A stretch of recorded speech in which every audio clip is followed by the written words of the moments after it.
Good morning, my dear students. Today we shall discuss about one of the important topic in the subject the knowledge and curriculum, that is the information. Already we have discussed about the concept of the knowledge and types of the knowledge. Today we shall discuss about the concept and importance of the information. ಇವತ್ತಿನ ತರಗತಿಯಲ್ಲಿ ನಾವು ಮಾಹಿತಿ ಮತ್ತು ಅದಕ್ಕೆ ಸಂಬಂಧಪಟ್ಟಂತಹ ಕೆಲವು ವಿಚಾರಗಳನ್ನು ತಿಳಿದುಕೊಳ್ಳುವಂತಹ ಪ್ರಯತ್ನವನ್ನು ಇವತ್ತಿನ ತರಗತಿಯಲ್ಲಿ ಮಾಡೋಣ. Information, the symbol indicate it self. Information is always the data based one. Always the data based one. ಮಾಹಿತಿ ಎನ್ನುವಂತಹ ಪದದ ಬಳಕೆ ನಾವು ಮಾಡ್ತಾ ಹೋದಾಗ ಮಾಹಿತಿ ಒಂದು ದತ್ತಾಂಶಗಳ ಗುಚ್ಛ. ಸಾಮಾನ್ಯವಾಗಿ ಆ ಹಿನ್ನೆಲೆಯಲ್ಲಿ ಅದನ್ನ ವ್ಯಾಖ್ಯಾನ ಮಾಡುವಂತಹ ಪ್ರಯತ್ನವನ್ನ ಮಾಡ್ತೇವೆ. ಯಾವುದು ನಮಗೆ ಒಂದು ವಿಷಯದ ಬಗೆಗೆ ವಿವರಣೆಯನ್ನ ನೀಡುವುದೋ ಅದುವೇ ಮಾಹಿತಿ. ಯಾರು ಮಾಹಿತಿ ಕೊಡ್ತಾರೋ ಅವರು ಇನ್ಫಾರ್ಮರ್. ಯಾವುದು ಮಾಹಿತಿ ನಮಗೆ ಲಭ್ಯವಾಗುತ್ತೋ ದಟ್ ಇಸ್ ದ ಇನ್ಫಾರ್ಮೇಶನ್. ಅಂದ್ರೆ ಒಂದು ಪ್ರಶ್ನೆ ಇರುತ್ತೆ, ಒಂದು ಸಂದೇಹ ಇರುತ್ತೆ, ಒಂದು ಕ್ಲಿಷ್ಟತೆ ಇರುತ್ತೆ. ಆ ಕ್ಲಿಷ್ಟತೆಗೆ ಅನುಗುಣವಾಗಿ ನಮಗೆ ಉತ್ತರ ಸಿಗುವುದು, ಅದುವೇ ನಾವು ಮಾಹಿತಿ ಎಂದು ಕರೆಯುತ್ತೇವೆ. ಆದರೆ ಅದು ದತ್ತಾಂಶದ ರೂಪದಲ್ಲಿರಬಹುದು, ಸಂಕೇತದ ರೂಪದಲ್ಲಿ ಇರಬಹುದು, ಚಿಹ್ನೆಯ ರೂಪದಲ್ಲಿ ಕೂಡ ಅದು ಇರುವಂತಹ ಸಾಧ್ಯತೆಯೂ ಕೂಡ ಇದೆ. ಆ ಹಿನ್ನೆಲೆಯಲ್ಲಿ ನಾವು ಮಾಹಿತಿ ಎನ್ನುವಂತಹ ಪದವನ್ನ ಅರ್ಥ ಮಾಡಿಕೊಳ್ಳುವಂತಹ ಪ್ರಯತ್ನನೂ ಕೂಡ ಇಲ್ಲಿ ನಾವು ಮಾಡಬೇಕಾಗುತ್ತೆ. Information means the processed data adds to representation,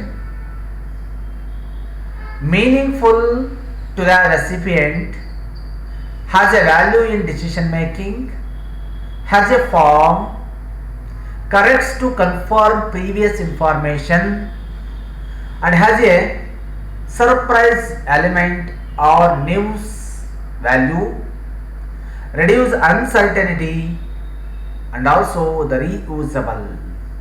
This is the totally, it is called as the information. Totally it is called as the information. That's why we have to know about the concept of the information. ಮಾಹಿತಿ ಎನ್ನುವಂತಹ ಪದವನ್ನು ಸಾಮಾನ್ಯವಾಗಿ ನಾವು ಆಂಗ್ಲ ಭಾಷೆಯ information ಎಂಬ ಪದಕ್ಕೆ ಸಂವಾದಿಯಾಗಿ ನಾವು ಕನ್ನಡದಲ್ಲಿ ಆ ಪದವನ್ನ ಬಳಕೆ ಮಾಡುತ್ತೇವೆ. ಸಾಮಾನ್ಯವಾಗಿ ಆಂಗ್ಲ ಭಾಷೆಯ ಪದಗಳು ಅದು. ಸಾಮಾನ್ಯವಾಗಿ ಇದು ಲ್ಯಾಟಿನ್ ಭಾಷೆಯ ಇನ್ಫಾರ್ಮೇಟಿವೋ ಎಂಬ ಪದದಿಂದ ಬಳಕೆ ಮಾಡಿದ್ದಾರೆ. ಕನ್ನಡ ದ ವರ್ಡ್ ಮಾಹಿತಿ, the word information is the mainly originated by the Latin word informatio. Informatio means to give from to mind, to give from to the mind. To give, ಯಾರಿಗಾದ್ರೂ ಏನಾದರೂ ಕೊಡಬೇಕಾದ್ರೆ ಮನಸ್ಸಿನಿಂದ ಕೊಡು ಅನ್ನೋ ಅರ್ಥವನ್ನ ಕೊಡುತ್ತೆ, ಪ್ರೀತಿಯಿಂದ ಕೊಡುವಂಥದ್ದು. ಹಾಗಾಗಿ ಮಾಹಿತಿಯು ತಲುಪಲಾರದಂತಹ ಅಥವಾ ತಲುಪಿಸಬಹುದಾದಂತಹ ಕೆಲವು ಅಂಶಗಳನ್ನು ಒಳಗೊಂಡಂತೆ ಅಧ್ಯಯನ ಮಾಡುವಂಥದ್ದು. ಹಾಗಾಗಿ ಈ ಚಿತ್ರಣದಲ್ಲೂ ಕೂಡ ಅದನ್ನು ನಾವು ಗಮನಿಸುವಂಥ ಪ್ರಯತ್ನ ಕೂಡ ಮಾಡಬಹುದು.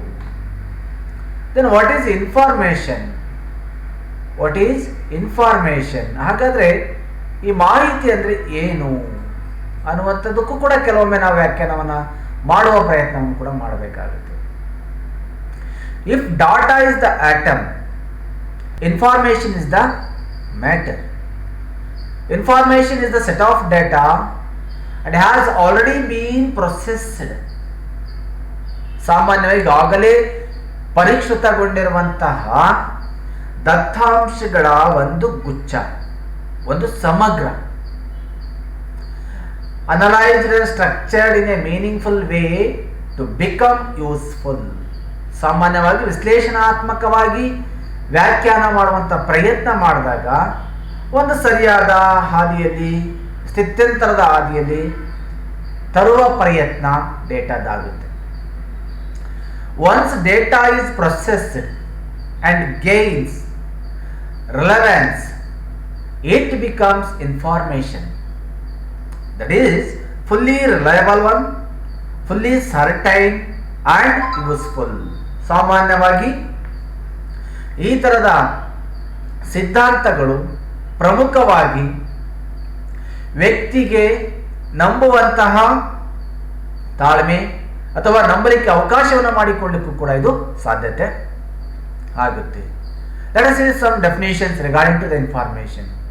According to this, the Forbes article, information is the prepared data that has been processed, aggregated and organized into a more human-friendly format that provides the more context. Information is often delivered in the form of data, visualization, reports and the dashboards. ಇವೆಲ್ಲ ಸಾಮಾನ್ಯವಾಗಿರ್ತಕ್ಕಂಥ ಕೆಲವೊಂದು ಪದಗಳು. ಈ ಪದಗಳನ್ನು ಆಧಾರವಾಗಿ ಇಟ್ಟುಕೊಂಡು ಕೂಡ ನಾವು ಇವತ್ತು ಮಾಹಿತಿ ಅಥವಾ ದತ್ತಾಂಶಗಳ ರೂಪದಲ್ಲಿ ಆ ವ್ಯಕ್ತಿಗೆ ಮಾಹಿತಿಯನ್ನು ಕೊಡುವಂಥ ಪ್ರಯತ್ನ ಕೂಡ ಅಲ್ಲಿ ನಾವು ಮಾಡಲಿಕ್ಕೆ ಸಾಧ್ಯತೆ ಇದೆ. ಈ ಹಿನ್ನೆಲೆಗೆ let us see the what is the information regarding to the knowledge. Let us see the some important characteristics of the information. Some important characteristics of the information. The main characteristics of information are accuracy. ಮೊದಲನೇದಾಗಿ ನಾವು ನೋಡೋದಾದರೆ ಇದರ ಗುಣಲಕ್ಷಣದಲ್ಲಿ ಮುಖ್ಯವಾಗಿ ಮಾಹಿತಿಯ ಗುಣಲಕ್ಷಣಗಳಲ್ಲಿ ಪ್ರಮುಖವಾಗಿ ನೋಡೋದಾದರೆ ಒಂದು ನಿಖರತೆ, ನಿಖರವಾಗಿರುವಂಥದ್ದು. The second thing is the completeness, ಪರಿಪೂರ್ಣವಾಗಿರೋದನ್ನು ಮಾಹಿತಿ ಅಂತ ಕರೀತಾರೆ. ಯಾರೋ ಅರ್ಧಂಬರ್ಧ ಹೇಳಿದ್ರೆ ಅಯ್ಯೋ ಅವ್ನು ಸರಿಯಾಗಿ ಮಾಹಿತಿನೇ ಕೊಡಲಿಲ್ವಲ್ಲ, that is not a information. Completeness. Relevance ಸಂಬಂಧಿತವಾಗಿರಬೇಕು. ನಾನೇನೋ ಕೇಳ್ತೀನಿ, ನೀವೇನೋ ಹೇಳ್ತಾ ಇದ್ದೀರಿ, that is not a relevant. The subject it should be the relevant and it should be easily available one. ಮಾಹಿತಿ ಸುಲಭವಾಗಿ ನಮಗೆ ಸಿಗುವಂತೆ ಇರಬೇಕು. ಯಾರೋ ಅಥವಾ ಒತ್ತಾಯಪೂರ್ವಕವಾಗಿ ಎಲ್ಲಿದ್ದರೂ ಯಾವುದೋ ಮಾಹಿತಿ ಸಂಗ್ರಹಣೆ ಮಾಡೋದು ಕಷ್ಟಪಡುವಂಥದ್ದಾಗಬಾರ್ದು. ಜ್ಞಾನದ ದೃಷ್ಟಿಯಿಂದ ಒಂದು ಪುಸ್ತಕದಲ್ಲಿ ಹೋದರೆ, ಒಬ್ಬ ವ್ಯಕ್ತಿ ಹತ್ರ ಹೋದರೆ ಅಥವಾ ಒಂದು ಇಂಟರ್ನೆಟ್ ಜೊತೆ ಹೋದರೆ ನಾವು ಅಲ್ಲಿ ನಮಗೆ ಮಾಹಿತಿ ಸಿಗುವಂತೆ ಇರಬೇಕು. Information is said to be facts provided or learned about someone or something. It is always said to be about the fact. Information is the nothing but fact. ಹಾಗಾಗಿ ಮಾಹಿತಿ ಅಂದರೆ ನಮಗೆ ಸತ್ಯವನ್ನು ತಿಳಿಸುವಂಥದ್ದು ಅಂತ ಅರ್ಥ. ಆ ಹಿನ್ನೆಲೆಯಲ್ಲಿ ಅದರ ಪ್ರಮುಖ ಅಂಶಗಳನ್ನು ಕೂಡ ನಾವು ನೋಡುವಂಥ ಪ್ರಯತ್ನ ಮಾಡಲಿಕ್ಕೆ ಕೂಡ ಸಾಧ್ಯತೆ ಆಗುತ್ತೆ. No defined connection between ideas. No defined connection between ideas. ಮಾಹಿತಿ ಅಂದರೆ ಯಾವುದೋ ಊಹೆ ಅಂತ ಅಲ್ಲ, ಅಥವಾ ಅಲ್ಲಿತ್ತು ಹಾಗಿದೆ ಅಂತ ಹೇಳುವಂಥ ಪ್ರಯತ್ನವೂ ಅಲ್ಲ.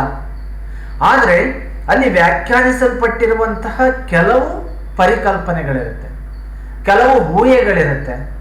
ಆ ಊಹೆಗಳಿಗನುಗುಣವಾಗಿ ಏನು ಮಾಡ್ತಾ ಇದ್ದಾರೆ, ಮಾಹಿತಿಯನ್ನು ಸಂಗ್ರಹಣೆ ಮಾಡಲಿಕ್ಕೆ ಕೂಡ ಸಾಧ್ಯತೆ ಆಗುತ್ತೆ. ಆ ಹಿನ್ನೆಲೆಯಲ್ಲಿ ಕೂಡ ನಾವು ಅದನ್ನು ಅಧ್ಯಯನ ಮಾಡುವಂಥ ಪ್ರಯತ್ನ ಕೂಡ ಇಲ್ಲಿ ಮಾಡ್ಬೋದು. That's why the no defined connection between the ideas. ಮನುಷ್ಯನಲ್ಲಿ ಆಲೋಚನೆಗಳು ಉಗಮ ಆಗುತ್ತೆ. ಆ ಉಗಮವಾಗಿರುವಂಥ ಆಲೋಚನೆಗಳ ಹಿನ್ನೆಲೆಯಲ್ಲಿ ನಾವು ಆ ಐಡಿಯಾಗಳನ್ನು ತರುವಂಥ ಪ್ರಯತ್ನ ಮಾಡಬೇಕು. It's availability to the right person. It's availability to the right person. ಸಾಮಾನ್ಯವಾಗಿ ಇದು ಸರಿಯಾದ ವ್ಯಕ್ತಿಗೆ ಮಾತ್ರ ಮಾಹಿತಿಗಳು ದೊರೆಯುವಂಥ ಸಾಧ್ಯತೆಯೂ ಕೂಡ ಇದೆ. ಆ ಹಿನ್ನೆಲೆಯಲ್ಲಿ ಇದರ ಪ್ರಯತ್ನ ಕೂಡ ಇಲ್ಲಿ ಮಾಡಬೇಕು. And also it enhance the learning. Another important characteristics of the information, that is it enhance our information, our knowledge, our thinking capacity, our views. It enhance the learning and also it enhance the learning about the particular concept. That is a great thing regarding to the the characteristics of the information.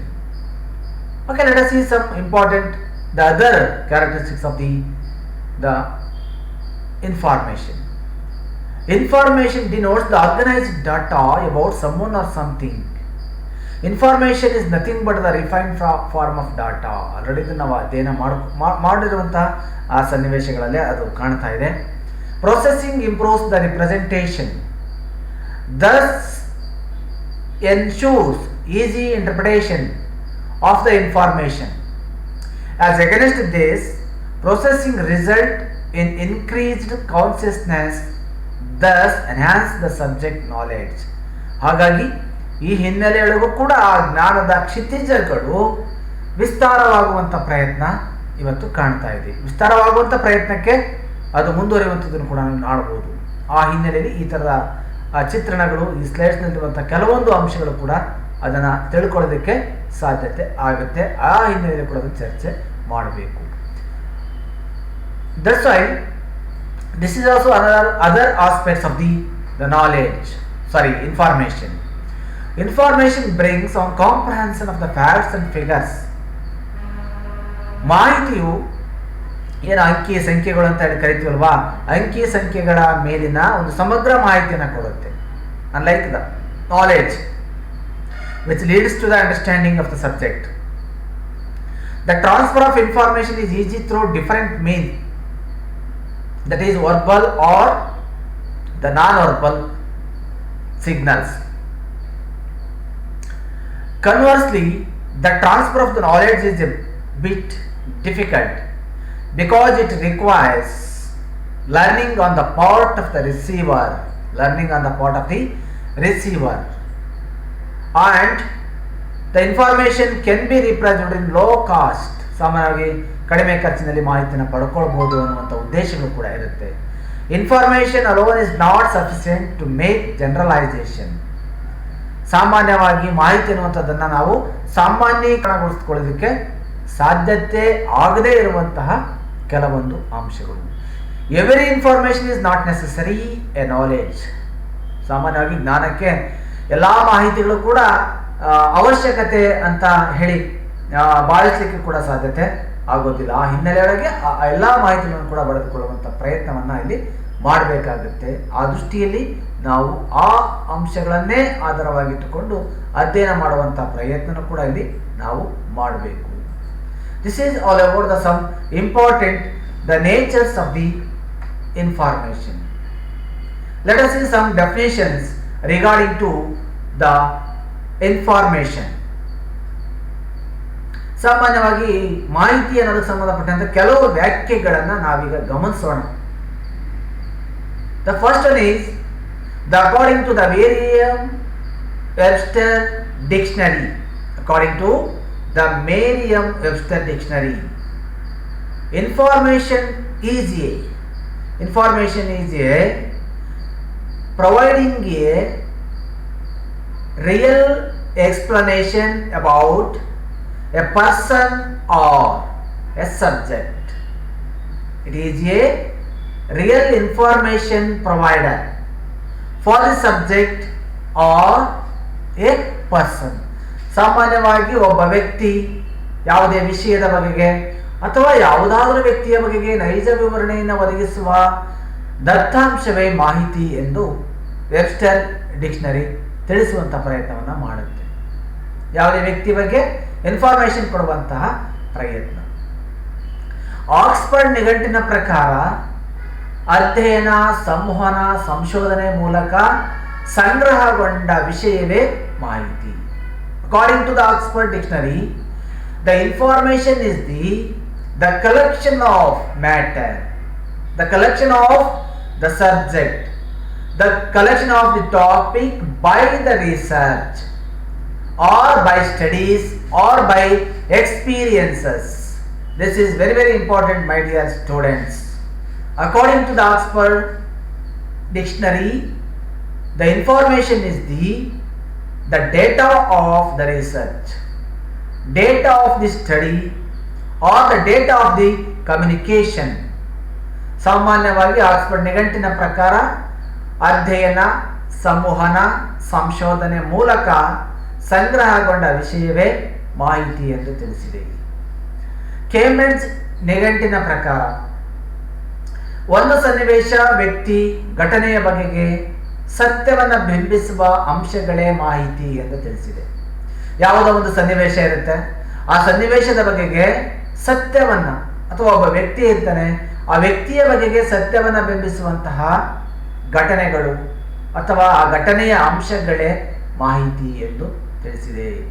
Information is about the reflection of or the identification of a real facts of a situation or a person.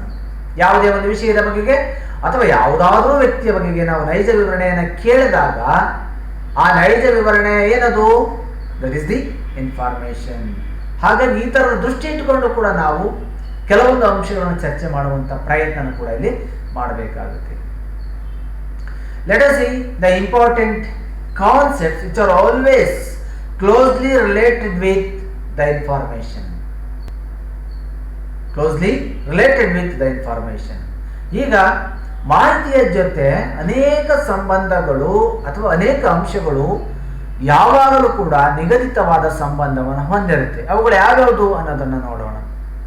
The notion, ಚಿಂತನೆ, thoughts. Thoughts always related with information.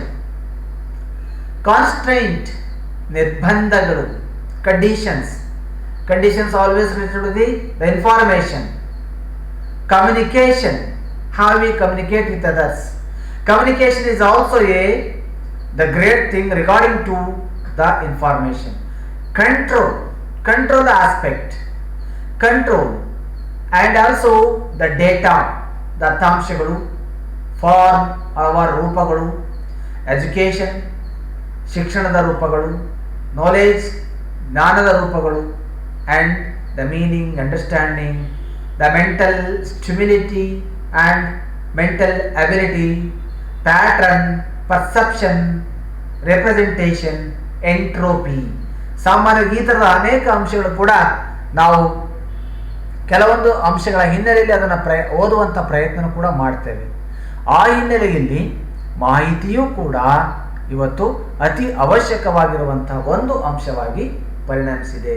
ಈ ಎಲ್ಲ ಅಂಶಗಳು ಏನು ನಾನು list out ಮಾಡಿದ್ದೇನಲ್ಲ, ಈ ಎಲ್ಲ ಅಂಶಗಳು ಕೂಡ ಮಾಹಿತಿಯ ಜೊತೆಗೆ ಒಂದಲ್ಲ ಒಂದು ರೀತಿಯಲ್ಲಿ ತಮ್ಮ ಸಂಬಂಧವನ್ನು ಹೊಂದಿರೋದನ್ನ ಅದು ತೋರಿಸುತ್ತೆ. ಆ ಕಾರಣಕ್ಕಾಗಿ ಇದು ಬಹಳ ಮುಖ್ಯ ಆಗುತ್ತೆ. Yes, let us see the another important nature or the characteristics of the information. This is in the information in the Kannada. Already we have discussed about the nature of the information in English in earlier slides, the previous slides. Okay, let us see what is the information regarding to in Kannada. ಸಾಮಾನ್ಯವಾಗಿ ಇದರ ಲಕ್ಷಣಗಳು ಏನು, ಮಾಹಿತಿ ಅಂದರೆ ಏನಿರುತ್ತೆ? ದತ್ತಾಂಶಗಳ ಗುಚ್ಛವೇ ಮಾಹಿತಿ. ದತ್ತಾಂಶಗಳ ಗುಚ್ಛವೇ ಒಂದು ಗುಂಪು ಮಾಹಿತಿ ಆಗಿರುತ್ತೆ. ಮಾಹಿತಿಯನ್ನು ಸಂಗ್ರಹಿಸಲು ಯಾವುದೇ ವಿಶೇಷ ಸಾಮರ್ಥ್ಯದ ಅಗತ್ಯವಿಲ್ಲ. ಮಾಹಿತಿಯನ್ನು ನಾವು ಸಂಗ್ರಹ ಮಾಡಲಿಕ್ಕೆ ಯಾವುದೇ ವಿಶೇಷವಾಗಿರ್ತಕ್ಕಂತಹ ನಮಗೆ ಸಾಮರ್ಥ್ಯದ ಅವಶ್ಯಕತೆ ಇರೋದಿಲ್ಲ. ನಾವು ಪ್ರಯತ್ನ ಮಾಡಿದರೆ ಅಷ್ಟೇ ಸಾಕಾಗುತ್ತೆ. ಮಾಹಿತಿ ಜ್ಞಾನವನ್ನು ವಿಸ್ತಾರ ಮಾಡುವುದು. ಹಾಗಾಗಿ ಅದರ ಮತ್ತೊಂದು ಪ್ರಮುಖ ಲಕ್ಷಣ ಏನು ಮಾಡುತ್ತೆ? ಮಾಹಿತಿ ಇದೆಯಲ್ಲ, ಮಾಹಿತಿ ನಮ್ಮ ಜ್ಞಾನವನ್ನು ವಿಸ್ತಾರ ಮಾಡುವಂಥ ಪ್ರಯತ್ನ ಮಾಡುತ್ತೆ. ಹಾಗಾಗಿ ನಾವು ಹೆಚ್ಚು ತಿಳ್ಕೊಂಡಷ್ಟು ತಪ್ಪೇನು ಇಲ್ಲ, ಅದನ್ನಷ್ಟೇ ಓದಬೇಕು ಅಂತ ಇಲ್ಲ. ನಾವೇನು ಮಾಡ್ತಾ ಇದ್ದೀವಿ, ಇವಾಗ ಸಿಲೆಬಸ್ ಎಷ್ಟಿದೆ ಅಷ್ಟನ್ನೇ ಓದ್ಕೊಂಡು ಅಷ್ಟೇ ಸೀಮಿತ ಮಾಡ್ಕೊಂಡು ಬಿಡ್ತೀವಿ. ಆದರೆ ಹಾಗಲ್ಲ, ಅದು ಮಾಹಿತಿ ನಾವು ಹೆಚ್ಚಿನ ವಿಚಾರಗಳನ್ನು ಅದು ನಾವು ಸಂಗ್ರಹ ಮಾಡಿಕೊಳ್ಳುವಂಥ ಪ್ರಯತ್ನವನ್ನು ಕೂಡ ಇಲ್ಲಿ ಮಾಡಬೇಕು. ಕೆಲವೊಮ್ಮೆ ಏನಾಗುತ್ತೆ, ಮಾಹಿತಿ ಸ್ವರೂಪ ಅಂದರೆ ಈ ತಪ್ಪಾಗಿರುವಂಥದ್ದು, ಕೆಲವೊಮ್ಮೆ ತಿರುಚಿರುವಂಥ ಅಂಶಗಳನ್ನು ಕೂಡ ಮಾಹಿತಿ ಒಳಗೊಂಡಿರಬಹುದು. ಅದನ್ನು ನಾವೆಲ್ಲರೂ ಕೂಡ ಎಚ್ಚರಿಕೆಯಿಂದ ಗಮನಿಸಬೇಕು. ಓದುವಂಥವ್ರು ಅಥವಾ ಶಿಕ್ಷಕರಾದವರು ಅದನ್ನು ವಿದ್ಯಾರ್ಥಿಗಳಿಗೆ ತಿಳಿ ಹೇಳಲಿಕ್ಕೆ ಹೊರಟಂಥವರು ಬಹಳ ಎಚ್ಚರಿಕೆಯಿಂದ ಅದನ್ನು ನಾವೆಲ್ಲರೂ ಕೂಡ ಗಮನಿಸಬೇಕಾಗುತ್ತೆ. ಹಾಗಾಗಿ ಇದು ತಿರುಚಿರುವ ತಪ್ಪಾಗಿರುವ ಅಂಶಗಳನ್ನು ಕೂಡ ಹೊಂದಲಿಕ್ಕೆ ಸಾಧ್ಯತೆ ಇದೆ. ಮತ್ತು ಮಾಹಿತಿಯು ಕಾಲದಿಂದ ಕಾಲಕ್ಕೆ ತಕ್ಕಂತೆ ಬದಲಾಗ್ತಾ ಇರುತ್ತೆ. ಅದೇ ಇನ್ಫಾರ್ಮೇಷನ್ ಇರಲ್ಲ. ಅದಕ್ಕೆ ನಾವು ಹೇಳ್ತೀವಿ, ವಿ ಮಸ್ಟ್ ಬಿ ಅಪ್ಡೇಟ್ ಆಗಬೇಕು. We must update our knowledge regarding to the available information. That is the important characteristics of the information. ಯಾಕೆಂದರೆ ಮಾಹಿತಿ ಕಾಲದಿಂದ ಕಾಲಕ್ಕೆ ಬದಲಾಗುತ್ತೆ, ಒಂದೇ ಜನಸಂಖ್ಯೆ ಇರಲ್ಲ. ಫಾರ್ ಎಕ್ಸಾಂಪಲ್ ಜನಸಂಖ್ಯೆಗೆ ಬಂದರೆ ನಾನು ಇನ್ನೂ 100 ಕೋಟಿ ಅಂತ ಹೇಳೋ ಹಾಗಿಲ್ಲ. ಯಾವುದೋ ಜನಸಂಖ್ಯೆ ಆಧಾರವಾಗಿ ಇಟ್ಕೊಂಡು ಇವತ್ತಿನ ಅಂಕೆಗೆ ಅನುಗುಣವಾಗಿ ಜನಸಂಖ್ಯೆ ಎಷ್ಟಿದೆ, 135 ಕೋಟಿ ಹೆಚ್ಚಿದೆ, ಅಥವಾ ನಿಖರವಾಗಿ ಹೇಳುವಂತಹ ಪ್ರಯತ್ನವನ್ನು ಮಾಡಬೇಕು. ಅಥವಾ ಯಾವುದೋ ಅಂಶ ದಾಖಲೆಗಳನ್ನು ಆಧಾರವಾಗಿ ಇಟ್ಕೊಂಡ್ರೂ ಕೂಡ ಈ ಸಾಧ್ಯತೆ ಇರುತ್ತೆ. ಮಾಹಿತಿಯು ದತ್ತಾಂಶಗಳ ಸಹಾಯದಿಂದ ವ್ಯವಹರಿಸುವಂಥ ಪ್ರಯತ್ನ ಮಾಡುತ್ತೆ. Main basic elements is the data. That's why it always deals with the data. Information is always deals with the data. ದತ್ತಾಂಶಗಳು ಬೇಕು ಅದಕ್ಕೆ. ಜನಸಂಖ್ಯೆ ಇಷ್ಟಿದೆ ಅಂದರೆ ಹೇಗೆ ಹೇಳ್ತಾ ಇದೆಯಪ್ಪ, ಯಾವ ಆಧಾರದ ಮೇಲೆ ಹೇಳ್ತಾ ಇದೆಯಾ? Because of the reference the data of the statistical analysis data. It's always indicate the total population of our country or the world. ಒಂದು ಪ್ರಪಂಚದ ಅಥವಾ ಯಾವುದೋ ಒಂದು ದೇಶದ ಜನಸಂಖ್ಯೆಯನ್ನು ಏನು ಹೇಳಲಿಕ್ಕೆ ಹೊರಟಿದೆ ಅಂದರೆ, ಸಂಗ್ರಹ ಮಾಡಿರುವಂಥ ದತ್ತಾಂಶಗಳಿದಾವಲ್ವಾ, ಆ ದತ್ತಾಂಶಗಳು ಅದನ್ನು ಹೇಳಲಿಕ್ಕೆ ಹೊರಟಿದೆ ಅಂತ ಅರ್ಥ ಅಷ್ಟೇ. Also the information includes the different dimensions. ಸಾಮಾನ್ಯವಾಗಿ ಅದನ್ನು ಮುಂದೆ ನೋಡ್ತೇವೆ ನಾವು. ಬೇರೆ ಬೇರೆ ರೀತಿಯಾಗಿರ್ತಕ್ಕಂಥ ಆಯಾಮಗಳನ್ನು ದತ್ತಾಂಶ ಹೊಂದಿದೆ. ಆ ಹಿನ್ನೆಲೆಯಲ್ಲಿ ಇದರ ಪ್ರಯತ್ನವನ್ನು ಕೂಡ ನಾವು ಇಲ್ಲಿ ಮಾಡಲಿಕ್ಕೆ ಸಾಧ್ಯತೆ ಆಗುತ್ತೆ. ಅನುಕ್ರಮ ಸಂಕೇತಗಳನ್ನು ಬಳಸಿ ಮಾಹಿತಿಯನ್ನು ಸೃಷ್ಟಿಸಬಹುದು. ಸಾಮಾನ್ಯವಾಗಿ it can be created the ಗ್ರೌಸಿಲ್ the sign languages or the symbolic sign languages. It can be used in the form of the knowledge. ಸಾಮಾನ್ಯವಾಗಿ ನಾವು ಅನುಕ್ರಮ ಸಂಕೇತಗಳನ್ನು ಬಳಸಿಕೊಂಡು ನಾವು ಮಾಹಿತಿಯನ್ನು ಸೃಷ್ಟಿ ಮಾಡಲಿಕ್ಕೆ ಸಾಧ್ಯತೆ ಆಗುತ್ತೆ. ಮಾಹಿತಿಯನ್ನು ಒಬ್ಬರಿಂದ ಮತ್ತೊಬ್ಬರಿಗೆ ವರ್ಗಾಯಿಸಬಹುದು. It can be transferable from one person to another person. It can be transferable from one person to another person. ಮಾಹಿತಿಯನ್ನು ಒಬ್ಬರಿಂದ ಮತ್ತೊಬ್ಬರಿಗೆ ನಾವು ವರ್ಗಾವಣೆ ಮಾಡಲಿಕ್ಕೆ ಸಾಧ್ಯತೆ ಇದೆ. ಹಾಗಾಗಿ ಇವೆಲ್ಲ ಗುಣಲಕ್ಷಣಗಳನ್ನು ಅಥವಾ ಸ್ವರೂಪವನ್ನು ನಾವು ಮಾಹಿತಿಯನ್ನು ಅಧ್ಯಯನ ಮಾಡಬೇಕಾದ್ರೆ ತಿಳಿದುಕೊಳ್ಳುವಂಥ ಅವಶ್ಯಕತೆ ಇದೆ. Before going to that, let us see another important one slide regarding to the types of the information. Based on nature and organizational use, information can be classified into the planning information, yojana mahiti, controlling information, ನಿಯಂತ್ರಣ ಮಾಹಿತಿ, external information ಬಾಹ್ಯ ಮಾಹಿತಿ, internal information ಆಂತರಿಕ ಮಾಹಿತಿ, horizontal information and vertical information. ಆಯಾಮ ಏಕ ಅಥವಾ vertical ಅಂದರೆ ನಾವು ಈ ರೀತಿ ಅರ್ಥದಲ್ಲಿ ಕೂಡ ಅದನ್ನು ಕರೆಯುವಂಥ ಪ್ರಯತ್ನವನ್ನು ಇಲ್ಲಿ ನಾವು ಮಾಡ್ತೀವಿ. ಆ ಹಿನ್ನೆಲೆಯಲ್ಲಿ ನಾವು ಮಾಹಿತಿಯನ್ನು ಹಲವು ರೀತಿಯಲ್ಲಿ ಕೂಡ ಇದನ್ನು ಉಪಯೋಗ ಮಾಡುವಂಥ ಪ್ರಯತ್ನವನ್ನು ಇಲ್ಲಿ ಮಾಡಬೇಕು. Let us see what are the educational uses of the information. ಹಾಗಾದರೆ ಈ ಮಾಹಿತಿಯು ಶೈಕ್ಷಣಿಕವಾಗಿ ಯಾವ ರೀತಿ ಉಪಯೋಗ ಆಗಿದೆ? What are the educational use of the information? Education uses of the information. ಮಾಹಿತಿಯು ಶೈಕ್ಷಣಿಕ ಸಂಶೋಧನಾ ಕಾರ್ಯದಲ್ಲಿ ಅತಿ ಪ್ರಮುಖ ಪಾತ್ರವನ್ನು ವಹಿಸುತ್ತೆ. ಮಾಹಿತಿಯು ಶೈಕ್ಷಣಿಕ ಸಂಶೋಧನಾ ಕಾರ್ಯದಲ್ಲಿ ಅತಿ ಪ್ರಮುಖ ಪಾತ್ರ ವಹಿಸುವುದು. It is very very important for the view of the examination point. ಸಾಮಾನ್ಯವಾಗಿ ಪರೀಕ್ಷಾ ದೃಷ್ಟಿಯಲ್ಲಿ ಇದು ಒಂದು ಪ್ರಮುಖವಾದ ಅಂಶವಾಗಿ ನಿಮಗೆ ಕಾಣಿಸ್ಕೊಳ್ಳುತ್ತೆ. ಸಾಮಾನ್ಯವಾಗಿ it is always maintain the important role in educational research. Information is very very essential. While we conducting educational research, we always depend upon the information. Information means data. On the basis of this data, we have to interrogate with each other or the invention with the other difficulties. ಸಾಮಾನ್ಯವಾಗಿ ಮಾಹಿತಿಯು ಶೈಕ್ಷಣಿಕ ಸಂಶೋಧನಾ ಕಾರ್ಯದಲ್ಲಿ ಅತಿ ಮುಖ್ಯ ಪಾತ್ರ ವಹಿಸುವುದು. ಮಾಹಿತಿಯು ಎಲ್ಲ ಅಧ್ಯಯನ ಶಾಸ್ತ್ರಗಳ ಮೂಲ ಆಧಾರ. It is very very important. Information is the base for all studied subjects. Base for all the important the humanities, base for all the important the sciences. ಸಾಮಾನ್ಯವಾಗಿ ಮಾಹಿತಿ ಏನಿದೆಯಲ್ಲ, ಮಾಹಿತಿ ಸಾಮಾನ್ಯವಾಗಿ ಆ ಮಾನವಿಕ ವಿಷಯಗಳು ಅಥವಾ ವಿಜ್ಞಾನ ವಿಷಯಗಳಿಗೆ ಸಂಬಂಧಪಟ್ಟಂತೆ ಒಂದು ಆಧಾರ ಸ್ತಂಭದಂತೆ ಕಾರ್ಯವನ್ನ ಅದು ನಿರ್ವಹಿಸುತ್ತೆ. That's why it is in the form of the data. That is the form of the data.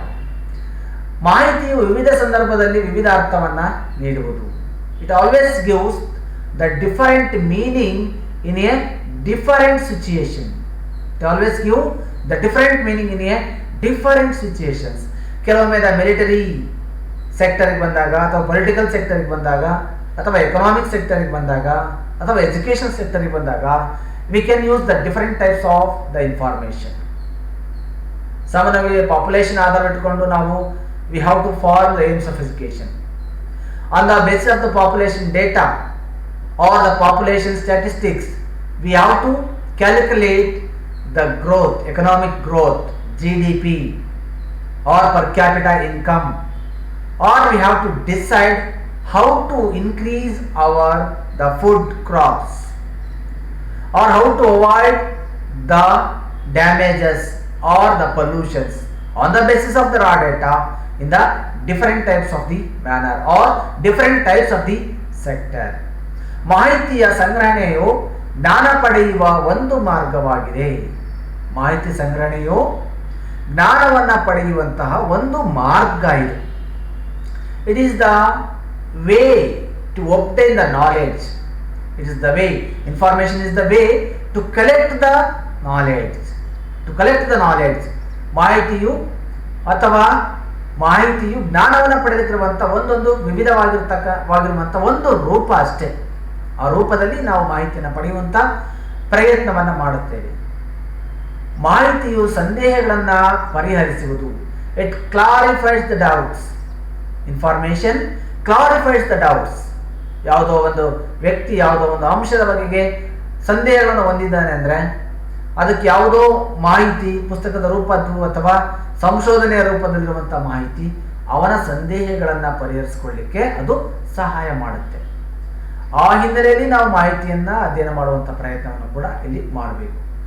ಮಾಹಿತಿಯು ವಿಷಯ ವಸ್ತುವಿನ ಆಳ, ವ್ಯಾಪ್ತಿ ಮತ್ತು ಸ್ವರೂಪವನ್ನು ನಿರ್ಧರಿಸುವುದು. Information can decide the clarification and depthness and scope of the subject. ಮಾಹಿತಿಯ ವಿಶಾಲ ವಸ್ತುಗಳೇ ಹಾಗೆ ಮಾಹಿತಿ ಮಾತ್ರ ಆ ಹಿನ್ನೆಲೆಯಲ್ಲಿ ಅದು ತನ್ನ ಪ್ರಯತ್ನವನ್ನು ಕೂಡ ಮಾಡ್ತಾ ಬಂದಿರೋದನ್ನು ಕೂಡ ನಾವು ಕಾಣ್ತೇವೆ. ಆ ಹಿನ್ನೆಲೆಯಲ್ಲಿ ಕೂಡ ಮಾಹಿತಿ ಬೇರೆ ಬೇರೆ ಅಂಶಗಳಲ್ಲಿ ಆತನ ಪ್ರಯತ್ನವನ್ನ ಮಾಡ್ತಾ ಬರುತ್ತೆ. ಆ ಹಿನ್ನೆಲೆಯಲ್ಲಿ ನಾವು ಈ ಎಲ್ಲ ಅಂಶಗಳನ್ನು ಕೂಡ ಅಧ್ಯಯನ ಮಾಡುವಂಥ ಪ್ರಯತ್ನವನ್ನು ಕೂಡ ಇಲ್ಲಿ ನಾವು ಮಾಡಬೇಕಾಗುತ್ತೆ. ಹಾಗಾಗಿ ಸಾಮಾನ್ಯವಾಗಿ ನಾವು ಅವೆಲ್ಲ ಅಂಶಗಳ ದೃಷ್ಟಿಯಲ್ಲಿ ಮಾಹಿತಿ ಒಂದು ವಿಷಯ ವಸ್ತುವಿನ ಆಳವಾದ ನೋಟಕ್ಕೆ ಒಳಪಟ್ಟರೆ ಮಾಹಿತಿಯನ್ನು ಕೂಡ ನಾವು ಪಡೆದು ಅದನ್ನು ಹಂಚಿಕೊಳ್ಳುವಂಥ ಪ್ರಯತ್ನ ಕೂಡ ಇಲ್ಲಿ ಮಾಡಬೇಕಾಗುತ್ತೆ. So we shall discuss about the important concept regarding to the information. Totally it is a very important in all the subjects.